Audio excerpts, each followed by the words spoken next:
My name is Raymond Lewis Ivy. I'm a 55-year-old single father, born and raised in Chicago, Illinois, in Cabrini Green Housing Project. I've been living down here in Charleston, Missouri, population give or take 5,085 since May the 3rd of 1996. Came down here to stay with my grandmother. I'm making a national appeal to all nationalities, all religion, people that believe in God, no militants, black, white, or any other nationality. On February the 1st of 2012, my daughter here, which is 5 going on 6 years old, came home and told me from school and told me that the bus driver picked her up by her backpack about 2 or 3 inches off the ground, and the backpack broke, and he told her the reason why it broke, she was too heavy.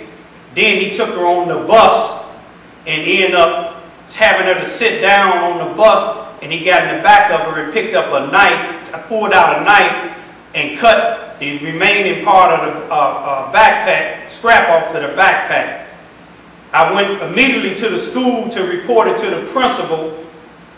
And when I went up to the school, the principal sent my 2 daughters. This is my other daughter, Queen Ramona Nicole Ivy, and this is Bertie Mae Ivy II. She sent both of them to her office and talked to me in an open space with her secretary and other people standing around. And I was explaining to her what the bus driver did, and then my daughter had told me also that they had been leaving her on the bus along with this bus driver because both of them rode the same buses to school.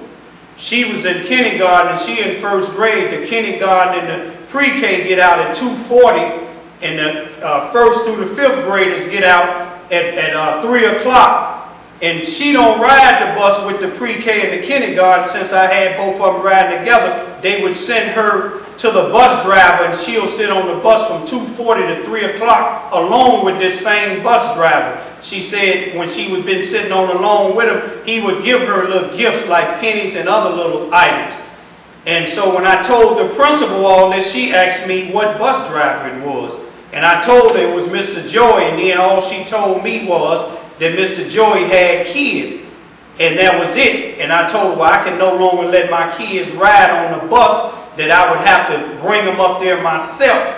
It's something that they did to me with the police department 12 years ago, that they won't allow me to come up to the school. So she told me as long as I drop them off and don't get out of the van, I can drop them off and pick them up. The very next day, on the 2nd of February 2012, I called and talked to the assistant principal, which is black, and explained to him everything, and explained to him what the principal told me, as if she didn't feel nothing was wrong. And he told me that was wrong and that he gonna look into it and he'll get back to me.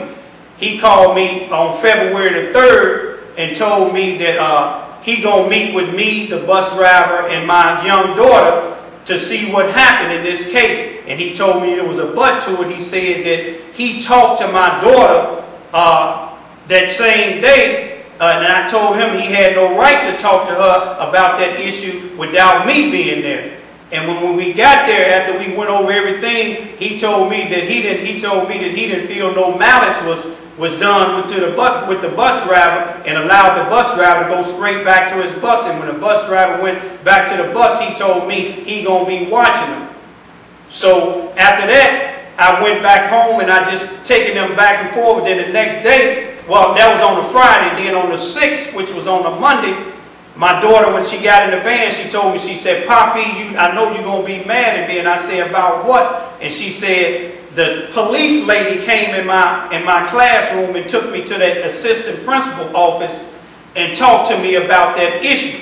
And I called to the school, and the principal told me she didn't know nothing about it. So I went down to the police station and I asked for the police to question my daughter. And when she came, she left my daughters and them sitting in these seats outside, and she took me in the back and I asked her why would she question my daughter about this issue without me being present. And she told me she was real busy and she was going to come to my house to tell me. She questioned him. I said, you can't question my daughter without my permission or without my presence. And she said all she asked her was did he hurt her?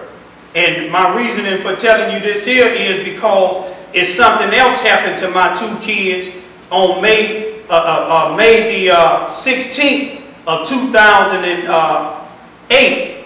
On May the 16th, their mother, which was on drugs, she left out of the house about 12 o'clock noon after I got off the bus. After I got from work for lunch, and she just told me she going out of the house to go look for a job in an apartment. And I knew she was going to look for drugs, so she'd been in and out, off and in and on with drugs. And she left out of the house and didn't come back. In 24 hours, I went down to the police station and made a police report and told them her history of two other kids that was going on with drugs in Chicago that was taken away from her. And me and my kids was born and raised here in Charleston, Missouri. And me and her was married, been married since 2004. And the police, they made the report, and then on the 18th of May, 2-3 days later, one of my church members told me that they seen her go into a house that sell drugs. So I called 911. This was May the 18th of 2008, and at about 6 o'clock p.m. And when the police came, I told them about me putting a police report in for a missing person the previous day. And then they told me, well, she's grown, and if she can get high if she wants to. And told me to go home and take care of my kids. This was 6 o'clock p.m. on the 18th. Then on the 19th, about a few minutes after midnight, the police knocked at my door and come in there with her. The black police, a sergeant and a white police, the black police had his gun drawn and told me to sit down. And I said, what's going on? He told me they don't want no trouble. And he said that the judge gave him an expo tape to take my kids because, I said, for what? And he said that the mother said that I've been jumping on her, beating her in places where you can't see no bruises, and said that I've been stalking her. But how can I stalk somebody that we living together? And if I'm beating on her, why couldn't they have a police lady look at her bruises if there was any bruises? My kids were asleep. She was 1 going on 2, and she was 2 going on 3. And they took them out of the house. Once they took them out of the house, I went and told my neighbors, and then after I told my neighbors, I went to Poplar Bluff, and I got an attorney.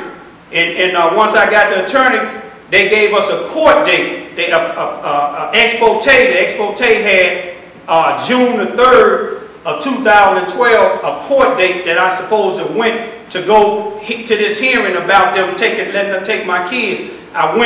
Me and the lawyer went on June the 3rd, and we were sitting in the courtroom for about 15 minutes. Nobody showed up. No judge, no court stenographer, nothing. My lawyer went into the court and asked the clerk, where was the judge and the court stenographer and my kids and my ex-wife? And she said that Raymond called up here and said that he wanted to drop the expo tape. He asked him, which anybody would ask, how can I call and drop something that's put on me? And he gave his card and told them that if they don't find my kids or if my kids is harmed, he gonna contact the United States Attorney General. We left downstairs. Before we got out the courtroom, the clerk called my lawyer on his cell phone. He came back up and he got on the phone. She said that the judge wanted to talk to him. The judge said that he gonna dismiss the expo tape since she failed to show up. And he said he wanted to have a hearing so he can get my kids back. The judge sent paperwork back to the lawyer saying that it was a hearing heard June the 3rd of 2012 at 2 p.m. in this courtroom with Raymond Ivey present with his lawyer, and my kid's mother didn't show up, so they threw out the expo tape, but wasn't no hearing heard. They allowed her to take my kids out of the state. She took them out into Chicago, and when I got it about 2 months later, I went and found them in Chicago. 2 months later, before my divorce or anything went through, I found them, and then when I went through my divorce, I came back, when I went up there to get her, she had just turned 2 and she just turned 3. And her arm, something was wrong with her arm, so I had to drive all the way back from Chicago, which is a 6-hour ride, to Charleston, Missouri. When I took her to her doctor, which is in Sison, Missouri, they seen something was wrong with her arm, so they sent me to Children's Hospital in St. Louis, and they took an x-ray, and she had an elbow fracture, which the doctor said from the calcium buildup from the x-ray that her arm had been broken for a minimum of 2 weeks. Her mother had out in the streets using drugs. They had multiple mosquito bites, and to show you how they contradict what they do, if you look at the police report, all this paperwork I'm telling you about, I have it to show that the way that they treat blacks in Charleston, Missouri is unjust, and they don't treat them fair. This same police department and this school, all of them is ran together. This police that questioned my daughter, her brother is on the school board. I requested to confront the school board about this issue with my daughter at school. Nothing. But the superintendent sent me a letter back saying that my claim for harassment has no merit. My claim wasn't harassment. My claim was the bus driver endangered my child. And about in the year 2001, a white guy in the same town threatened me, called me a nigger, and said he had a bullet to put in my head. I made a police report. They charged him with harassment and assault. And I thought it would be a hate crime because the fact that he threatened to kill me and put a bullet in me because I was dating a Mexican female that he used to date.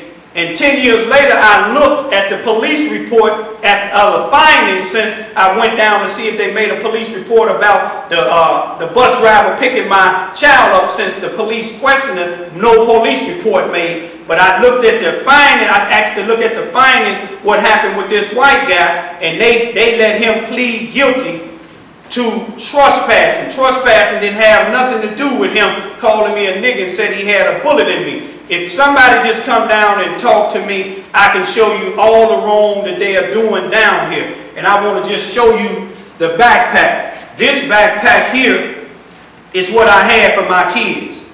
They haven't sent a letter of apology. They haven't sent nothing. They haven't paid for the backpack or nothing. This scrap right here is my daughter had on. It was in the wintertime and she had a leather coat on and she was 60 pounds then.